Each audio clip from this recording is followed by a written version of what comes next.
The final of 8 races is now the Racing TV handicap, 1.5 mile handicap, 0 to 55 in grade, and there are some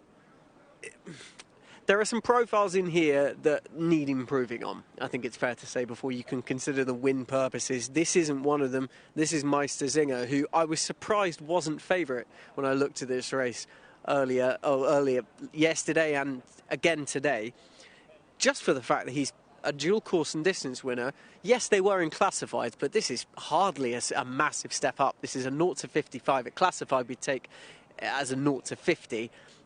And given his improvement on his third last run and second last run, and also given the fact that you have to forgive him last time because he never went a yard in that soft ground, and they accepted defeat was over fairly quickly. They kept him light enough, and he's back at a place he can actually make an impact in. And for me, Meisterzinger is easily the pick in here of those for win purposes, just given that he's been there and done it, which is not something that every horse can say in this lineup, or their connections at least. Let's have a look at who is behind. Number 9 in here. When the time comes, I'd be very interested to have a look at number 8. It's just a point of reference because he's beaten the last 4 times. It would be fascinating to see how he manages to get on. Number 9 in here is a big enough price. It's just getting a little bit on the toes. Around here, very, very big price, ultimately. Let's drop back to number 2, because number 2, well, it's just it's a hard field to get particularly enthused about. If number 4 happened to be around, I'd be number 4 on the far side of the paddock, just about to take another turn out to us. It's Trusty Scout, who actually at a price I wouldn't be against, mainly for the fact that a month or 2 ago we're looking at form where he was in front of a certain Donald Llewellyn. We know what Donald Llewellyn, if you're a regular watcher of these Wednesday night at Kempton's, you'll be well aware of who Donald Llewellyn was, and has since gone on to make his impact over this course and distance. Well, at Wolverhampton, it was Trusty Scout who showed him a clean pair of heels, and he won as the race was described going away. So he's a big price today, especially for the fact that he's, as we said before with Meisterzinger, he's been there and done it. He's proven that he can actually win a race, and recently. So Derek Shaw's representative, Tom Queally, I'm interested at a price. If you fancied one at a bigger price other than Meisterzinger, then this would probably be the one, well, the one for me to show any kind of interest. In behind number 13, right at the bottom. Number 13, My Lady Claire, for Patrick Chammings and Rhys Clutterbuck. Doesn't come into this in any sort of form, really. He's 3 from 28 in the career, having to go back a fair way for the last win, though, and which admittedly did come here, but we're talking about 2020 in September. I'd be very surprised if My Lady Claire was good enough. Has been with Patrick Chammings for all of that time, but yeah, not for me. It's just behind is number 6. Number 6 in here is Knight of Kings, John Butler. Neil Callan looking for a treble, and he's another one who you could make a case for, especially as he hails from a yard where you like to see market support. It wouldn't be beyond the realms of possibility that the Knight of Kings was good enough in this kind of grade, especially when you have a look at his record. As recently as October last year, he was placed here behind Tazaman and Sophie and Sofosk for Richard Kingscote and Ian Williams, and he was favourite that day. He didn't seem to have many excuses, but that was a better race than this. And if he's in any kind of form, with his mark now having dropped to 50, then you could understand the support very much so.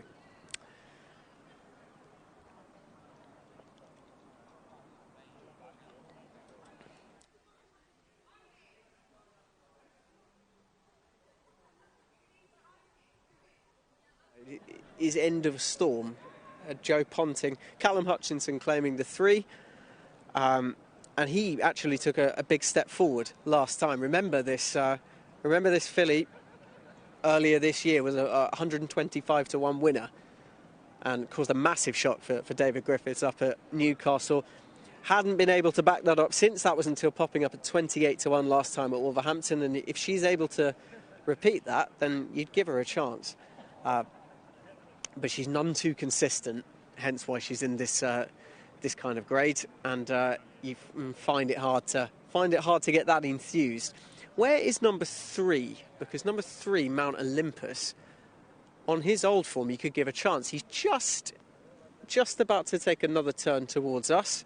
Mount Olympus on stable debut for Alan King. He's never been this low before, 0 to 55. Just not long ago, he was rated far higher when with Eve Johnson-Horton. And yes, a record of 1 from 15 doesn't particularly inspire confidence, but that 1 next to his name inspires you to some degree. Question would be trip about him. 1 3/4 generally is where he's made his impact. That's where his win came over. But in a race like this, he might be able to get away with it, especially if this is able to be a bit of a test for him.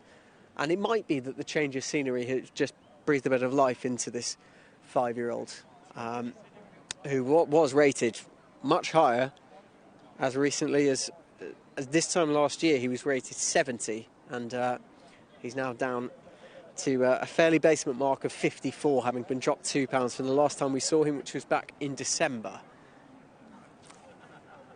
Overall, I think it's Meisterzinger's to lose, to be honest. I think he's got the form in the book. He's been able to make an impact in races similar to this and classifieds. They're not exactly the same, and sometimes you find that classified form doesn't translate in handicaps, but I think it'd be harsh to say that that was the case with him last time when there were things that weren't in his favour.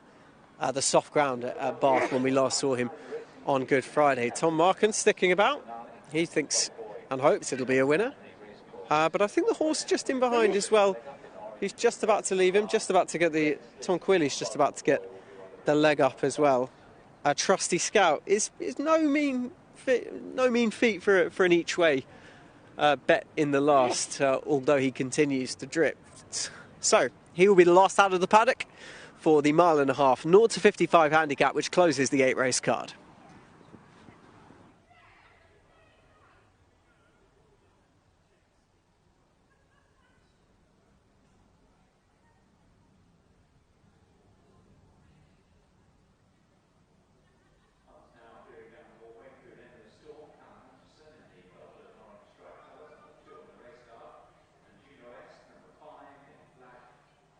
Start sleeves, Juno-esque and Luke Morris. Private Brian is in the dark blue and pink diamond colours, stars on the sleeves, Private Brian. And number 10, Eau de Vie and Charlie Bennett next out in white with the red star, black hoop sleeves. That's Eau de Vie. 3 is Mount Olympus, Ross Orion in the white with the red seams, red and white quarter cap, Mount Olympus. Jeanette May also coming out next. Number 12, Safi Osborne in the green with the red stars, white sleeves, red armlets. Reset Button is number 8, Sheen Murphy, light blue with the pink chevrons, light blue sleeves. Shipton Moyne is number 9, Rob Hornby, black with the white spots, spotted cap as well for Shipton Moyne. Afternoon Tea is in the blue with the white chevrons, Ray Dawson. Then in the black with the maroon striped sleeves, My Lady Claire, Reese Clutterbuck is the rider. Meisterzinger, tonight's final race favourite, is next. Tom Markand riding in yellow with the green crossbelts and sleeves. Trusty Scout and Tom Queally in the black with the mauve seams and striped sleeves. And Knight of Kings. Neil Callens had a great evening, attempting to really put a fantastic end to it. Knight of Kings doesn't look to be in great form, but you just never know. Knight of Kings, blue, red epaulets, red armlets, red cap. Number 6, the last one to go to post. The Racing TV handicap then sees the runners head off to the 1.5 mile start. One final time, 100 to 30 is the price of favourite Meisterzinger. 7 to 2 for Mount Olympus. Knight of Kings is actually third favourite at 9-2, with Reset Button also a 9-2 chance. End of a Storm is 9-1. Bug Boy 10, 16-1 for Trusty Scout. 18-1 is the price for Jeanette May. 28-1 Juno-esque, and the others are all very big prices. Afternoon Tea is 40-1. Private Brian 50-1. Shipton Moyne 66-1. My Lady Claire 80-1, and Eau de Vie is 150-1. Best of luck in choosing wisely in the last. Meisterzinger, the 3-1 favourite.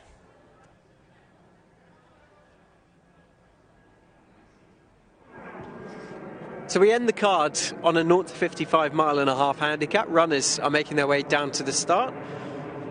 No major reason why there should be such a delay ahead of the last, but we are already 3 minutes past post time, and that's Meisterzinger just heading back on the turn to hopefully they are starting 2 furlongs in front of the winning post, so hopefully they get off in a timely fashion, because this is going to be very delayed, and I'm not exactly sure why that is.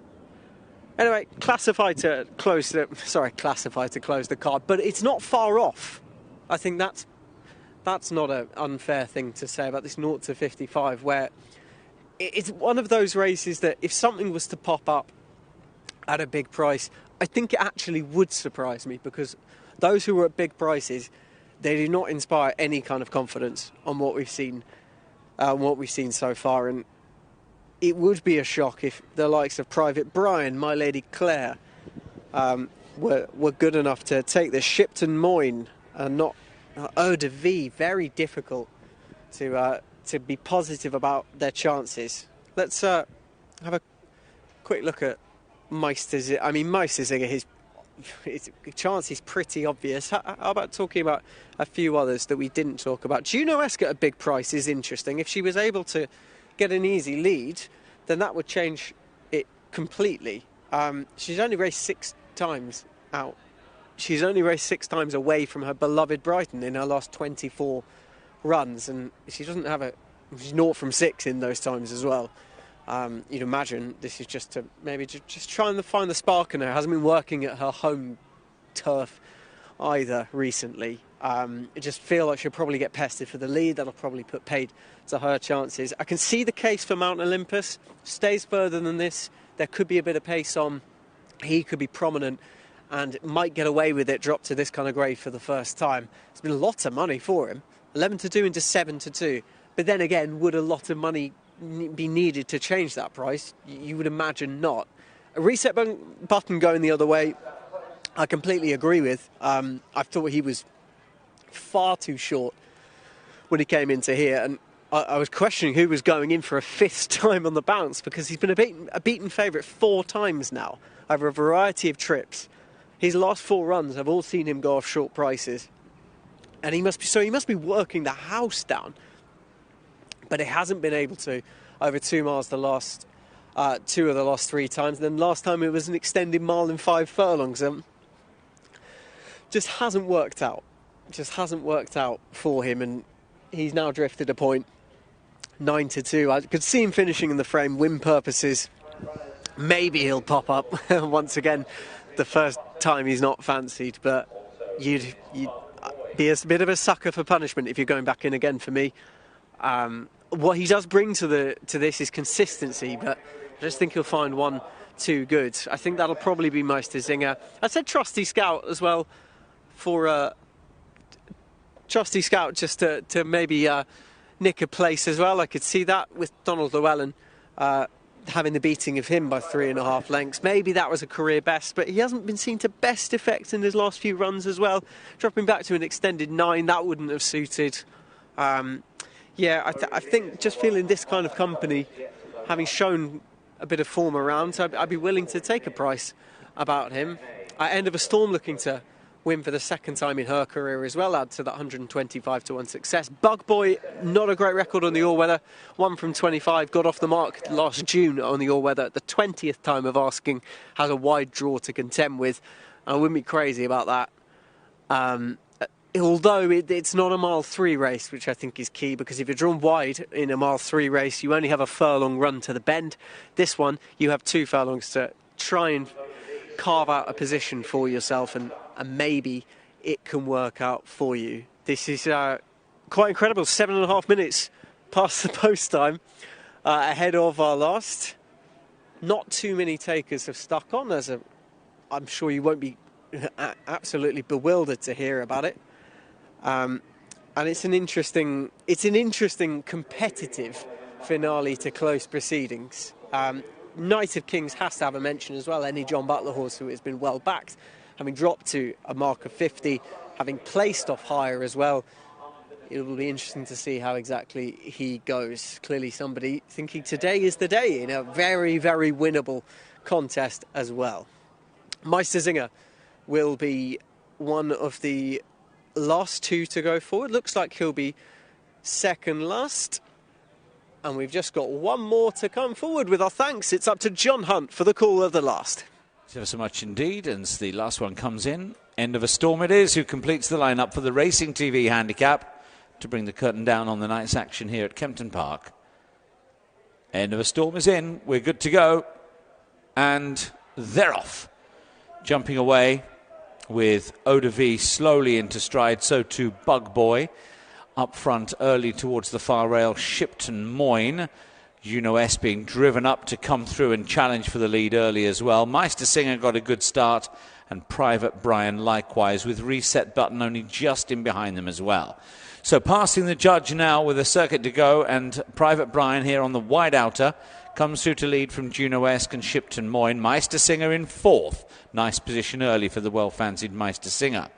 After these, Mount Olympus is just nipped ahead of Reset Button as they turn away to the far side. Trusty Scout and Jeanette May are amongst the next pair. They're both sitting handily enough mid-division. Just in behind those is Knight of Kings and Neil Callan, who's had such a good night. He's racing ahead of Eau de Vie. After Eau de Vie, the slow starters, including Bug Boy, are still racing towards the back end of the field. End of a Storm sits towards the rear end of the field as well. Last of all now is My Lady Claire, and Afternoon Tea's in that rear group, about 3 or 4 from the back end. They race on down the far side of the track then in this Racing TV handicap, with Private Brian and Trevor Whelan leading the way from Juno-esque, who sits in 2nd place, and Shipton Moyne against the rail a close 3rd. Meisterzinger still in 4th place, occupying that position directly alongside Mount Olympus on the inside running rail. Reset Button is further back. Jeanette May after those. Jeanette May tracked through by Trusty Scout on the inside. Knight of Kings is one of the first ones to come under real pressure. Not going well. Eau de Vie is further back, and then Afternoon Tea. Bug Boy after that one, followed by End of a Storm, and still labouring badly in rear, tailed off in fact, is My Lady Claire. So they race round into the home straight one final time, 3 to run, and the leader is Private Brian with Juno-esque right on terms now. Behind those, Shipton Moyne, Meisterzinger, still not been popped the full question, neither has Reset Button on the wide outside. They're followed by Trusty Scout, who's gone for the cutaway, yet another one going strongly. Bug Boy comes next, and then Knight of Kings from the back end of a Storm. Heading then for the closing stages, and up front, Mount Olympus narrowly from Meisterzinger. Trusty Scout's back in 3rd, Bug Boy and Reset Button 4 and 5, but it's Mount Olympus and Ross Orion now clearing away from the field to win the Racing TV handicap in fine style. Mount Olympus it is, tight for 2nd. Trusty Scout, Meisterzinger and Bug Boy were the ones involved for minor money.